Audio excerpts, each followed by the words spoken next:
ABC 7 News reporter Cornell Barnard went to FORESTVILLE today where a big cleanup job is underway. 2 feet from the ceiling, about there. That's how high the water got at Brad and Christo's house in FORESTVILLE. They're downstairs submerged under 6 feet of floodwater.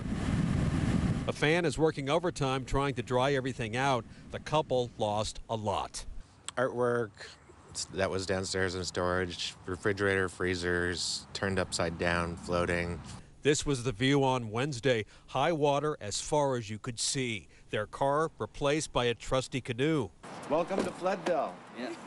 Friends are stopping by with food and supplies. We got yellow tag. That means they have restricted use of their home for now.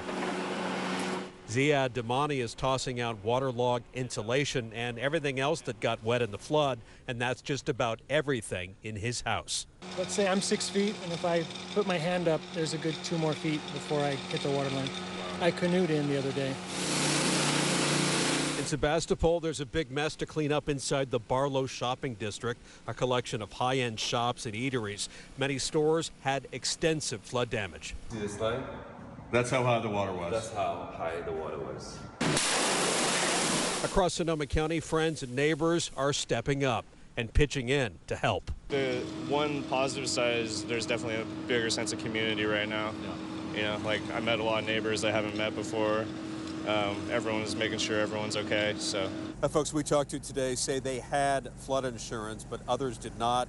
Many residents are not sure what to do next. So Sonoma County will hold a community recovery meeting tomorrow. That is Sunday from 2 to 4 p.m. at El Molino High School in FORESTVILLE.